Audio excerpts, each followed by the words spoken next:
Welcome to Raven Talk, the official podcast of the Raven Tribe. The Raven Tribe is a home for warriors on the path, and is dedicated to training warriors for the battlefield of life. Visit us on the web at theraventribe.com, where you can learn more information on membership, warrior training, as well as links to our official YouTube channel, Facebook group, apparel store, and our official bookstore, Marshall Books. Welcome back, Tribe. Today we're here with special guest Kenpo Joe Rebello, and we're going to be discussing the art of Okinawan Kobudo. Joe, how are you doing today? Doing good, sir. Thank you for having me back on the show, and I appreciate being able to talk about Kobudo and Kobujutsu. Great. It's always great to have you. And Joe, for the listening audience at home, can you do us a favor and give us a little bit about your background, specifically your training in Kobudo? Certainly. I originally started in Okinawan weaponry through several of my instructors who basically taught select weapon kata. Again, everyone from one of my instructors, John Gabriel, who studied Taekwondo and Taichuan-Dao in Taiwan, and his particular instructor had also worked on Chinese and some Okinawan weaponry. So there were two Bokata as well as Sai, and again, I also worked with other instructors who had incorporated Okinawan weapon kata, like Tony Cagliano.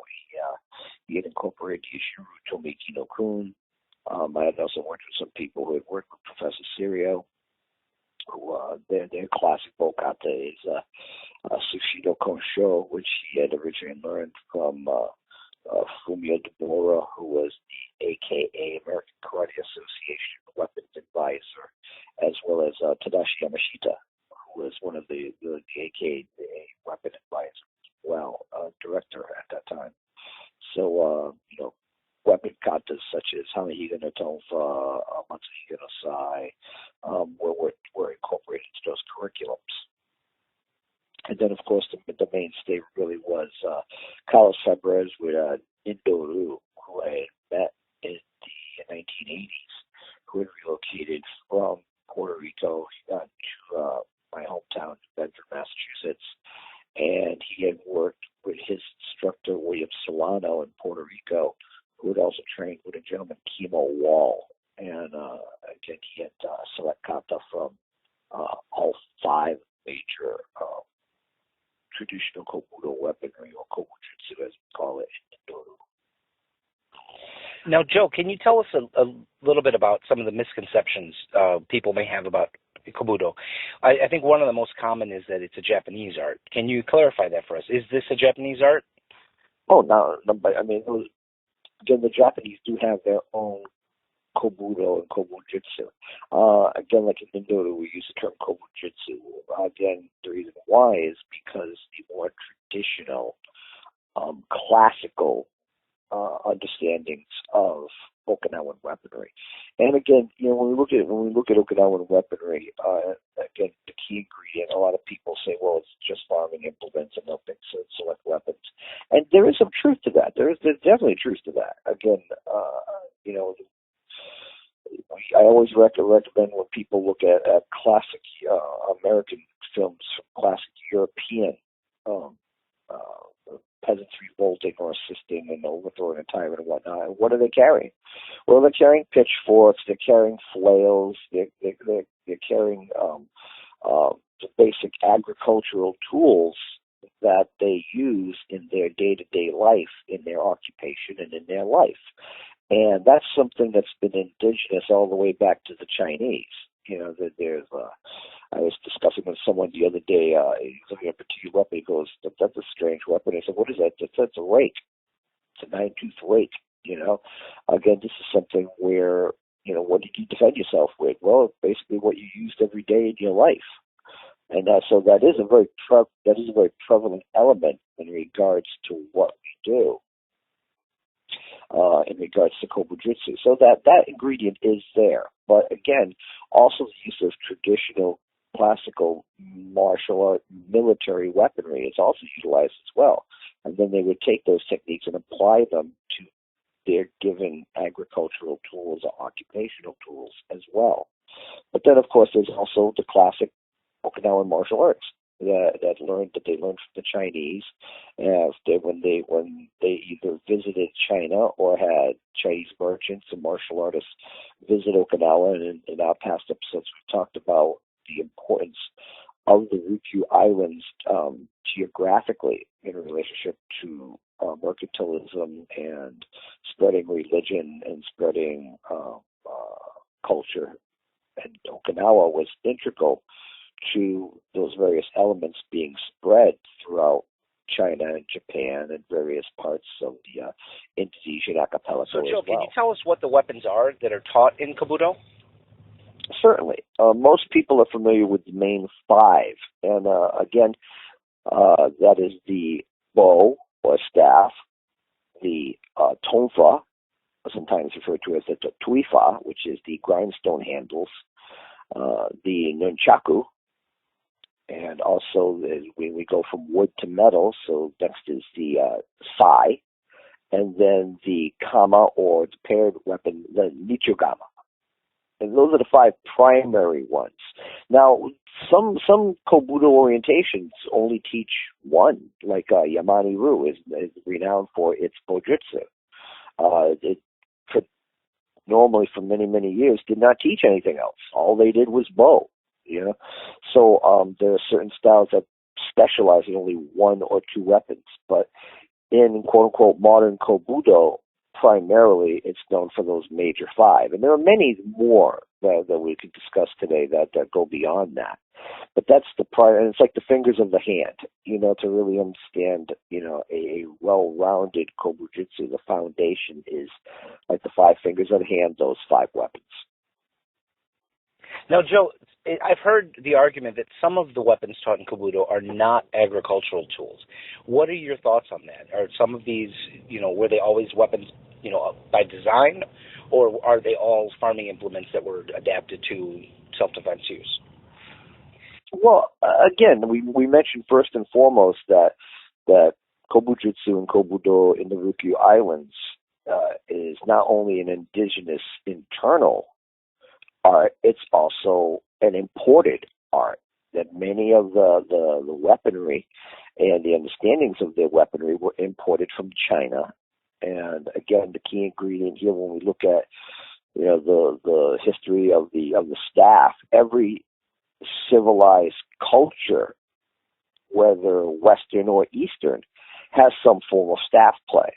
So whether in the Okinawan tradition, we talk about the shaku, which is a measurement of length. So you have, the rokushaku bow, which most people know as a 6-foot staff, the goshaku bow, which again is all based on length. And so every culture has had some type of staff work incorporated into it. Again, when we look at certain implements like the sai, well, people sit there, the sai was used to make. I'm like, no, guys, come on. There is some truth with the elements of like the nunte sai, which is based on the manchi or the swastika, but again, by the same token, it was also used as a fishing gaff, and we look at, I always say, to understand it, look at what other cultures use for similar weaponry. And there's always been a gaff hook to hook a boat and pull it into the shore, to hook fishing nets. Again, it's an indigenous implement that's used in agriculture, or I should say the fishing industry and occupational use.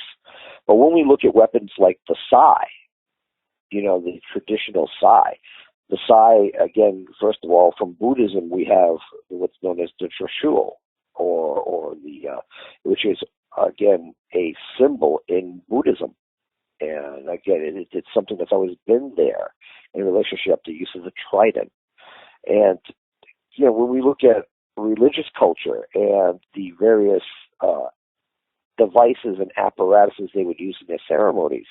Again, we look at the flaming sword of like a fudomiyo in the Japanese culture, who's from the Araklapa, the Buddhism. We look at the vajra or the doji, which is the depiction of ball lightning, and held by Buddhist monks, and they would utilize these implements in times of attack to defend themselves. So the cha or fork, the swang cha, the double fork. Most people think of the traditional tiger fork, which again, when we look at that in Chinese, you don't see that in Okinawan training, but you do see the handheld sai and also the nunte sai, like we mentioned previously. Again, for the most part, that was something that was already incorporated into various Chinese cultures, and the geographic location of southern China in proximity to the Ryukyu Islands made it very conducive for the Okinawans to incorporate that particular weapon into their training. But again, like I said, we're not going to hear that, we use these for holes to make seeds. I'm like, really, guys? No, it has its own outstanding tradition within southern China and various systems that were brought to Okinawa by that. And of course, there are others that are obviously agricultural as well, like the kama and nichogama. Again, the kama is one of the most common agricultural tools in the entire Orient. So it's very obvious for that to be a quote-unquote agricultural weapon that was incorporated.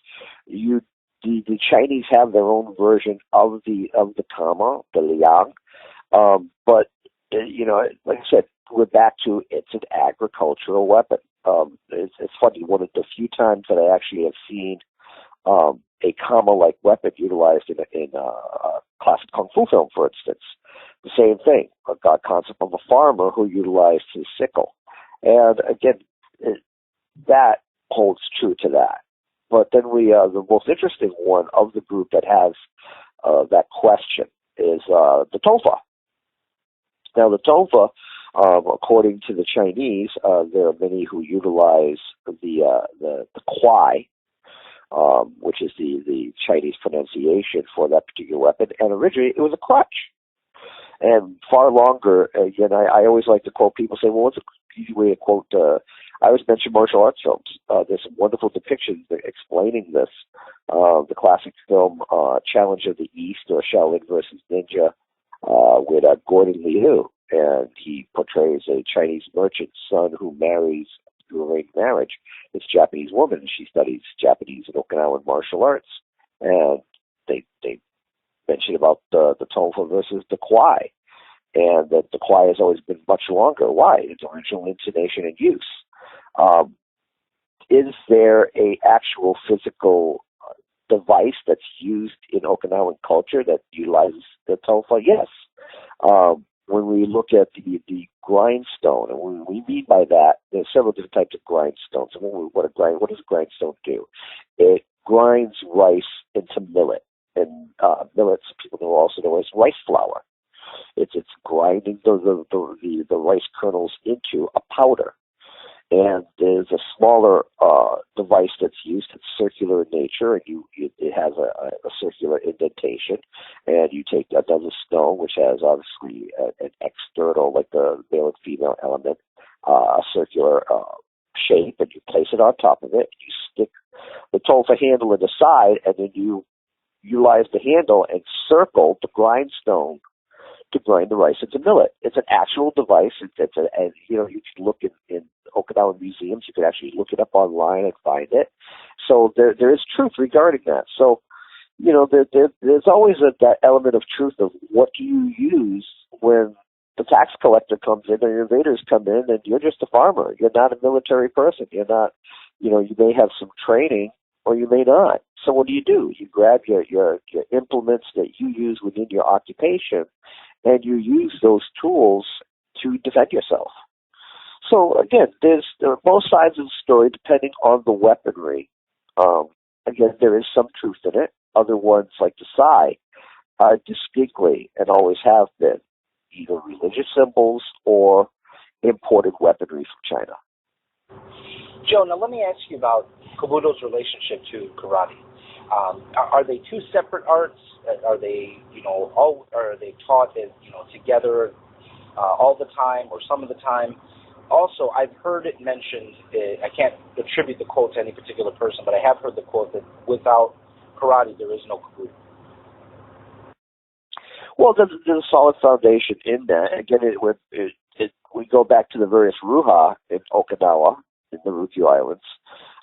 There are some ruha that just do not teach weaponry till a person is at least sandan.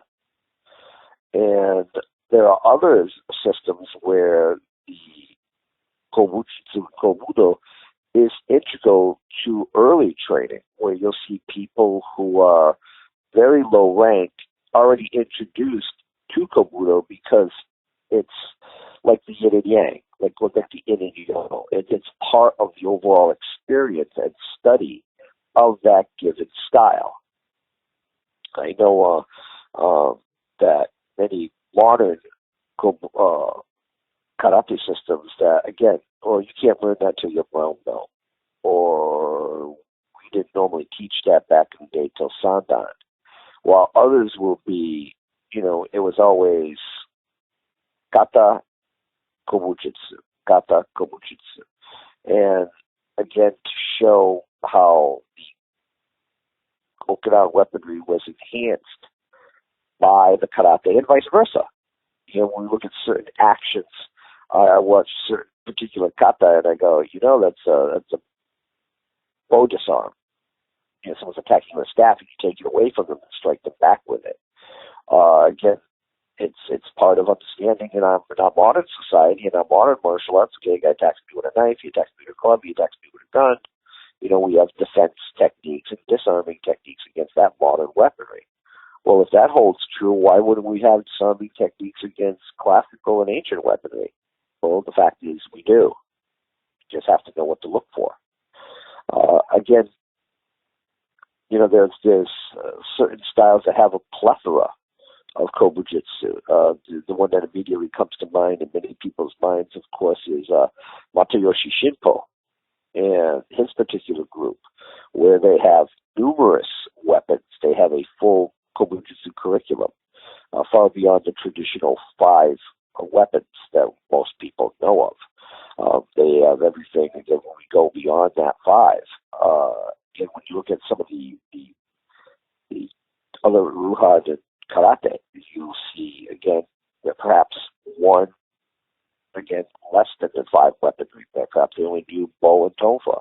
Perhaps they only do 1 metal and 1 wood. So they might do bokata and they might do sai, and that's all they offer.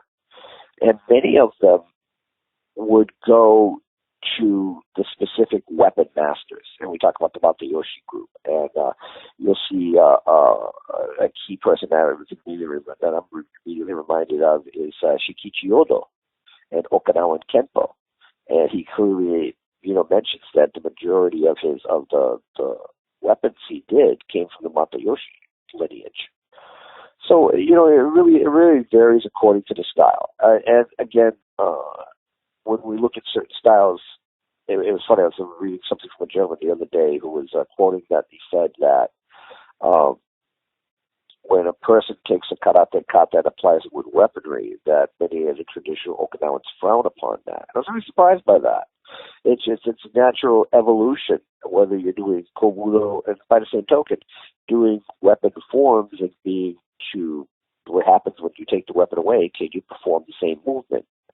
And what occurs when you do. Now, obviously, there's going to be some weapons movement that, it's going to look, for lack of a better term, kind of silly doing it empty hand. But it's your understanding to understand the bunkai and the application and how you can apply it empty-handed. Again, similar to the Filipino martial arts, where they start with a weapon and end with the empty hand. So, it really depends on the various styles of Okinawan and Japanese karate that really give you greater insight into the weapon use, either the predominant amount of it or the little amount of it or the importation of Kobudo kata to expand the curriculum. Joe, now let me ask you, how is Kobudo trained? Is this something that's trained primarily in forms? I think that's what most people would probably be familiar with when they think of Kobudo training. What are the different elements that go into learning these various weapons? Well, again, it varies according to the different schools of Kobujitsu and Kobudo. But the key ingredient, of course, we all start with the kihon. we always have our basics. And again, if you work from a karate lineage, and that's what the term without karate, there's no kobudo. The fact that you have to have a solid foundation. You have to have solid dachi, stances, game, positions, uke, blocks, uchi, circular strikes, suki, linear strikes, and again, kiri or giri, kicking. And people say, oh, just kicking. Yeah, there isn't a lot of kicking in many of the kobudo katas, but there are certain ones. Why? Because when you've occupied an opponent's weapon and you're locked up with it, what do? You use your natural weapon. An interesting element, something that we cross-reference to modern martial arts, is we say a bully would buy a weapon rather than develop one.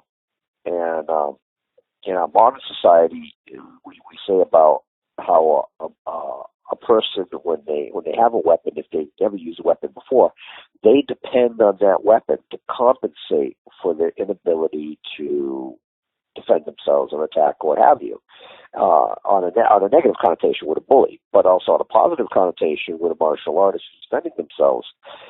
Many times the kata focuses exclusively on the use of the weapon and how it's trained, so you don't see a lot of natural weapons, meaning natural parts of your body that you're striking your opponent with. Why? Because you're using the weapon. But again, occasionally you'll see certain kata that will have like one kick or one punch or striking it empty-handed. You're like, wow, that's interesting. Because normally, again, the weapon kata is supposed to teach you, again, what? The use of the weapon. But you do find an exception where you will see a person use a natural weapon occasionally in the course of the kata. But of course, from the kihon, we go into the kata. The kata is the key. The kata is the way that we as practitioners of Oriental culture pass along our knowledge for future generations, taking a sequence of movements. And I remember a great line Ed Parker once told me. He looked at some kata, he said, they're broken record katas. When I'm calling you, when I'm calling you, when I'm calling you, And the key ingredient is because those particular waza or techniques that were taught with the bow are constantly reinforced in the course of that kata. These are our techniques, and this is how we've put them together so you remember the techniques. And again, if you don't have someone else to train with on the techniques and demonstrate and work with, all right, here's your kata. This way we can teach you the techniques of our system with this weapon and pass along that knowledge to you. And that really is the key regarding Kobujitsu. It's not exclusive. It's not the only thing that's done. Any more than Kihon is the only thing that's done. There will always be Kihon. There will obviously, in order to make sure you always have kata. There will always be kata, so you retain the various Kihon strung together in different scenarios and situations. And again, that is the way that we pass the knowledge along for future generations in Kobujitsu. And there are numerous katas that have been taught and created by various masters. Again, we talk about the various masters: Chatanyada, Hamahiga, Matsuhiga, and sometimes particular kata were named for their particular areas that they came from. Shuri, Naha, Tamari. These were places. These were these were where you were born, where you come from. Well, I'm from Ashuri, or I'm from Naha. Oh, what do you do for te? Or tui, or ti, which is the hand. It was a generic term that they utilized again. And there's a lot of truth into simply stating, when you're in an occupied area, you have to say certain terms, certain things, so your basically conquerors don't know what you're doing. Because the last thing they want you to do is practice stuff that causes rebellion and insurrection. So, you've got to keep it you've got to keep it secret. You've got to keep it close to chest. You've got to keep it private. So, yeah. But, again, back to your question, there are certain systems that utilize sparring, wearing full bogu armor. I'm reminded of one gentleman in particular who used to train with Shikichi Ono and Fusakise way back when they had the All Okinawan Kenpo Karate League and Kenpo, Kenpo, and they were together as friends. and they would dress in full a cross between traditional kendo armor with steel mesh helmet and heavily padded chest protectors, and not only forearm protectors but shin protectors as well. And they would do bow on bow bunkai, and they would do sparring with the bows. And the bows actually were double-ended shinai that were attached together like a bow. And they would practice contact sparring with that. So, in regards to that, we still go back to the foundation, the keyhorn of the basics, and then elaborating into the kata. And the kata is the key. When you look at Okinawan weaponry, the keystone will always be kata. Joe, let me ask you this: in training these, weapons that are historical in nature, how much of a relevant system is there for people in modern day looking for, weapons training to meet their modern day needs? I mean, I personally teach a variation of the tonfa in my system, but that comes from my, law enforcement security type background. That's a PR-24 basically that was, adapted for police use, decades ago. But some of the other weapons, is there a transition? Is there an easy way of applying these historical weapons to modern day, easily accessible weapons? Well, again, I think you brought up a very interesting point with the PR-24. I have a good friend of mine, Nancy Serio, who the wife of Professor Dick Serio, and there was a time when she was the only certified instructor for the PR-24 in the state of Rhode Island. And she taught all the law enforcement, whether it be state police, local police departments, even correction departments. And, here's the use, here's the application of an ancient weapon in modern application. And there are many interesting original elements of the PR-24 that you don't see in most traditional Okinawan kata, or Chinese for that matter, where they get the use of the kwai. But again, the name itself lends itself to the understanding of it.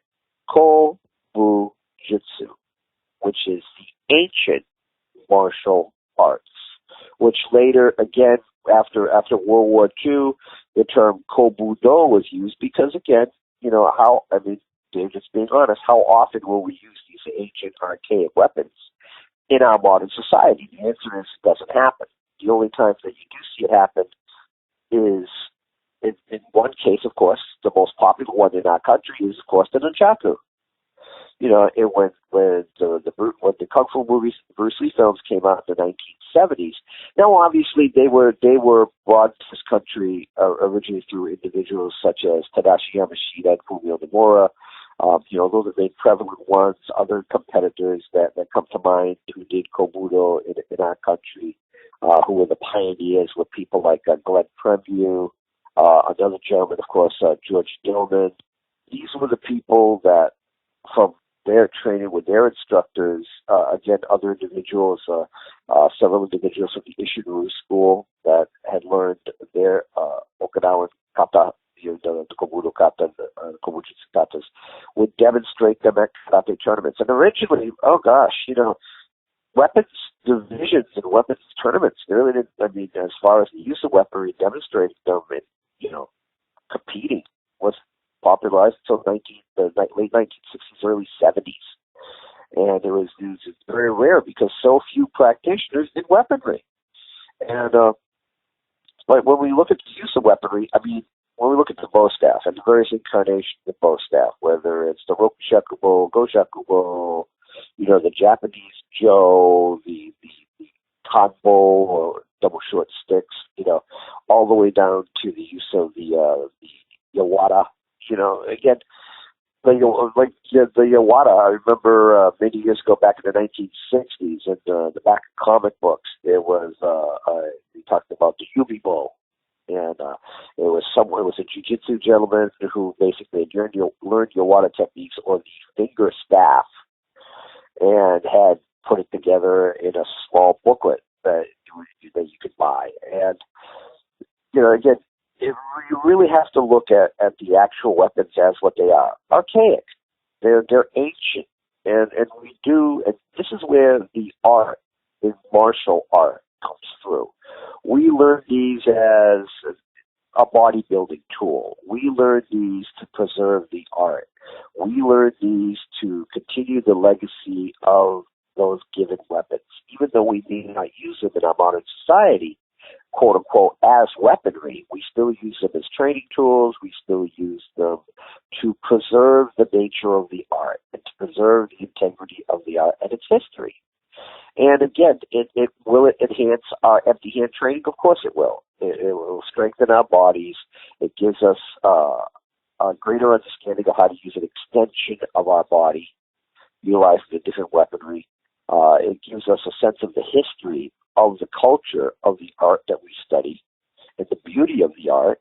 And again, it really is, and people say, is it an integral part? No, it doesn't have to be, but it's the beauty of the art itself. It's the legacy that we are learning and perpetuating through study. And that's really, I always jokingly say that my martial arts studio is a museum. It looks it because you've got all the ancient weaponry everywhere, and they teach many different weapons. So, again, it's the beauty of the art. But again, when we look at nunchaku, and we talk about law enforcement, or nunchaku, where the nunchaku was incorporated for a while in police departments. And, the tofa, the PR-24, and its use, and again, how it was incorporated into modern law enforcement in this country. And in both instances, the people were martial artists who decided to take the application of that traditional weapon and apply it in a field and occupation where it could be effectively used legally. And that's the key. Joe, can you tell us a little bit about the specific form of Kobujutsu that you train? I'm a big fan of Nindo Ryu and of Maestro Febres, and I'd like to know if you could tell us a little bit about that system specifically and how maybe it's unique or different from some of the other mainstays in the Kobujutsu community. Well, it's a real interesting story about how I got involved in Kobujutsu and Nindo Ryu. I had studied martial arts for many years, and I was living in New Bedford, and I saw a flyer for training in ninjutsu. And it had the instructor's name, Carl Sebres, and it had his ranks. And I saw that he was a Nidan in Okinawan Kobudo. Now, I had learned select kata here and there from different individuals, but had never been ranked in it. There was none of those particular individuals actually ranked separately in Kobujutsu. And of course, in traditional Okinawan martial arts, there is a separate ranking in many of the Ruha for Kobujutsu and learning the various kata after you have established rank in your various karate systems. So I was fascinated. So I went down to see him. And of course, they were immersed in the ninjutsu element, and ninjutsu was very popular. And well, since Fabres had gone to, as I mentioned in one of the previous podcasts, individuals who he thought and were listed as being quote unquote traditional ninjutsu practitioners. So that was, the focus of it. But he was going his own path in the formalization of Nindo Ryu. And so I went down there, and he has a joke that he does. He asks people, like in Star Wars, he goes, "So you want to embrace the dark arts?" And I went, "No." He goes, "Good. That's how we check for the crazies." And I'm like, "Okay." So he says, "So you want to learn ninjutsu?" And I was like, "No." He goes, "Well, now I think you're crazy again." And I said, "You have rank in Kobujutsu. You have rank in Kobudo." He goes, "Yeah." He goes, "I want to learn Kobudo." He's really taken aback. He's like, "Wow, you're the first person who's ever asked outside of Puerto Rico in relationship to when he taught those particular disciplines." So he said, let me think about it. So he got back to me, and he was like, you're the first person to ever ask me that. I still preserve it. I've put in certain Okinawan katas, and I'm very honest about it. They had put in certain Okinawan katas and certain kihon regarding traditional Okinawan weaponry because he had learned it and wanted to make it part of his particular system. Was it part of traditional ninjutsu? Well, we know it is, but not in the same scope as the Okinawan weaponry. The Japanese have their own indigenous tradition of Kobudo and Kobujitsu. But he agreed to teach me. And you learn the various kata from the 5 conventional weaponry, as well as the Japanese weaponry through ninjutsu. And there was a fundamental series of katas that were taught to black belt. And after that, I really worked with him for years. And we said, if we're really going to expand Nindo-Ryu, and the expansion of Nindo-Ryu and the various styles that are taught under the banner of Nindo-Ryu really came to fruition because of either O-Sensei Febra's direct training in various arts or his students expanding it, like myself in regards to Kobujitsu, because there was only a select amount of kata. And I said, we really need to expand this. So for the highest levels of black belt, I was really the Shinken Taira of Nindo-Ryu. And for those of you who are not familiar, Shinken Taira really was one of the main Okinawan Kobujitsu historians who would travel throughout the Ryukyu Islands to train with these various masters in their various arts. And, he really was a pioneer in Okinawa to really organize and document the various Okinawan katas in the schools that taught Kobudo and Kobujitsu. And he has a series of 2 texts that are known to this day. And, people have translated certain elements of it, like the Babushi, which is so popularly translated into English. His books have not been, only select elements. And, we keep waiting for one of these Okinawan, Kenpo, or rather Kobujitsu historians to sit there and take the impetus to translate it into English. But when I looked at Shinken Taira as a role model and as an example, he was the person who really inspired me to start going and looking for the different kata, whether it was Hamahiga or Matsuhiga or Chatanyada or Chorun, and learn these different kata from different influences, and also be able to compare and contrast how different karate styles and Kobujitsu schools did particular katas. Again, the classic phrase I always teach all my students: we're more alike than we are different. But it's in those differences and subtleties in the kata where we can sit there, oh, okay, you're doing the Matsubayashi Shonin Ryu kata version of Sakugawa no Kon, or you're doing Matayoshi Shinpo's version of Sakugawa, or you're doing, and be able to look at the kata and say, okay, this is how Shorin does it. This is how this particular style does it. That's how this particular route does it. And if we put black belts in all 3 systems and had them do a kata from another style that did their form, oh wow, that's Tomiki no Kun. Wow, it's interesting how you do that block, or you do this movement. We don't have that in our kata, or we have this movement and you don't, which I'm surprised by. But to be able to, as martial artists, as Kobudo practitioners, to be able to look at the kata and say, well, what kata did he do? Well, he did a Shushi no Kon, or maybe he did no. And here's another understanding regarding that. We hear in karate, oh, we're going to Shokan practice. I'm going to do Kanku. I'm going to do Kanku Dai. Okay, do you have Kanku? And I throws them out. What do you mean? It was like, well, Kanku Dai means the long version of the Kanku or Kusan or Okinawa Kusanku kata. So, do you have the short version, and do you have the original version? And that brings it a whole new perspective in relationship to looking at kata. Again, I always quote with Professor Nick Serio. He had learned from Fumio Demura, Sushi no Kon Sho. Well, Sho means short form. So, did you ever learn the long form? Did you ever learn the original form that was either shortened or lengthened? And so this is the element, and this is one of the things that I look at when in the study of Okinawan Kobujitsu and looking at the various kata, and that's the key. Joe, thank you for sharing your thoughts on Kobudo with us. I want to thank you for being on the show again. It's always great to pick your brain, and you're a true martial arts historian, and we look forward to learning a lot more from you in the near future, Joe.